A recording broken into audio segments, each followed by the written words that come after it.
Yep, I'm doing it. I'm talking about the Lakers. Sue me. You clicked on this video because you're interested, so I don't want to hear about how overtalked this team is in the comments. You had the option not to click on the video. But anyways, my name is Noah, and today I'm going to be breaking down these two LA teams and deciding who really is the better team. After an offseason that saw complete overhauls for the two teams, they own the top two highest championship odds. There is a reason for that. They are both really good. Like, really good. But each team has advantages over the other, so let's take a deep look at this and try to figure out who will be better. I'm going to break this down into categories and see who has the advantage in each. So the Lakers have LeBron and Anthony Davis, and the Clippers have Kawhi and Paul George. AD is better than Paul George, but Kawhi is better than current LeBron, so do they even out, or I refuse to get into this debate which two is better, so let's just say this is a wash, even though I think I would probably still give it to the Lakers. The Clippers win this by a landslide, and not just a regular landslide, a huge landslide. There really isn't a whole lot to say about this one other than the fact that they have two Sixth Man of the Year candidates coming off their bench in Lou Williams and Montrezl Harrell. There physically cannot be two sixth men on a team, so that should tell you just how good their bench is. And the best player coming off the Lakers bench is... honestly, I guess it depends on the lineups they're going to use. I have no idea what the starting five is going to be. So if you have LeBron at point guard, like I said they might do, which I think is a great idea, and you put Danny Green at the shooting guard, small forward Kuzma, AD at the 4, and the 5 could be either JaVale or Dwight Howard, and I don't know who they would rather start.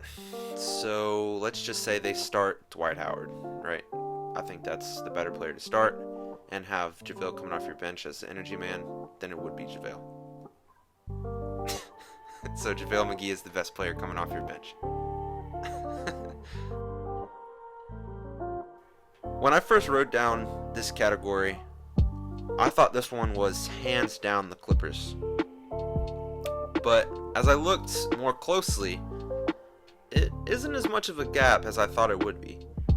The Clippers have what I believe are three of some of the best defenders in the league, Kawhi being the best defender in the league, and Paul George not but a few spots behind him. Also, they have Patrick Beverley, who was able to guard Kevin Durant effectively for a couple games in the first round last year. The Lakers' defense is not as bad as I thought it was going to be either. AD has the ability, keyword ability, to also hold the best defensive player in the NBA title. He doesn't hold it now, but he definitely could.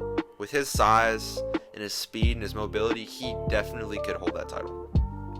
Danny Green was also tremendous at defending guards as well. And Rondo can still sometimes be a pest on defense. And if LeBron is trying on defense, then they can absolutely match the Clippers on defense.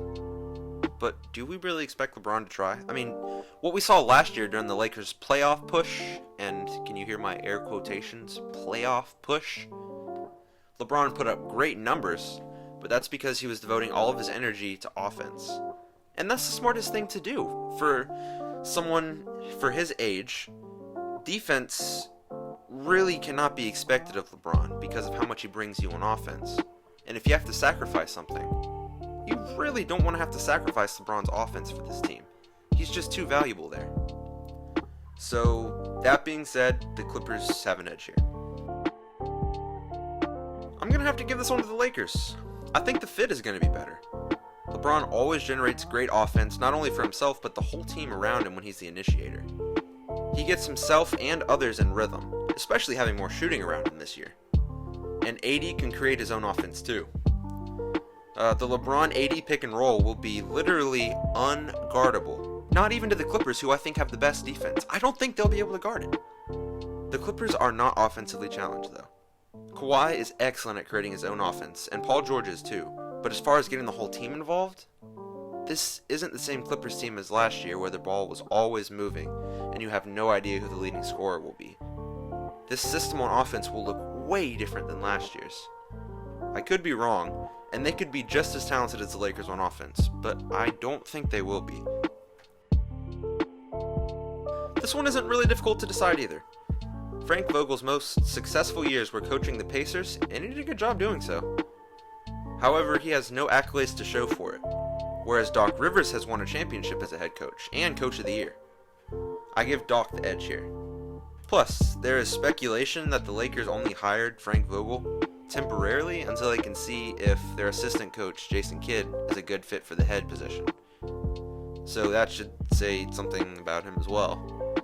But honestly, everyone knows the coach of any LeBron team is LeBron. So how much does this category actually matter?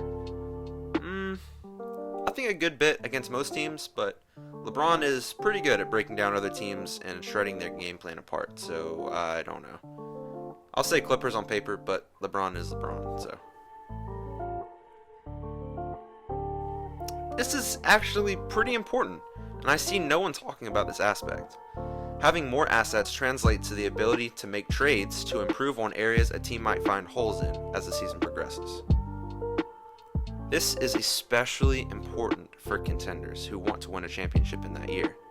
And big surprise, but both of these teams fall into that category. The Clippers have some valuable players that other teams might want in return for a good player. They have young guys like Zubac, Shamet, Magruder, and Jerome Robinson. And if they find the right trade, they could even include Lou Williams or Montrezl Harrell for a blockbuster and still keep their starting five intact. The Lakers have less valuable assets. They have veteran players on cheap deals and players who fit their roster, but other than those players, they have pretty much just Kyle Kuzma, and he is making less than $2 million a year, so it's hard to match salaries for someone you'd want in return. Maybe you could convince me that KCP could be compelling for another team and he's making $8 million a year, but he is not as valuable as Kuzma. Both teams gave up all of their first-round picks for their superstars this summer, so that's not in play for either team. The Clippers have another big edge here in what could be a huge X factor of a category. So the reason I do not do a pros and cons type list is because in reality, not all categories are equal, but doing a pros and con chart gives the illusion that they are. They are definitely not. So you guys can make the decision based on what categories you find the most valuable. In my opinion, I think the Clippers are the better team. I have them winning the title, and I'm pretty convinced of that. But that's the great thing about this upcoming season. There's no clear favorite to the public, so anything can happen in the playoffs. And the unpredictability is the reason I believe this season will be the absolute best NBA season I have ever watched. Who do you guys think the better team is? I'm curious. Also, what should be my next video? Anyways, thank you guys very much for watching. Please like and subscribe. It really helps me grow the channel. And follow me on Twitter if you like that kind of thing. Again, thank you.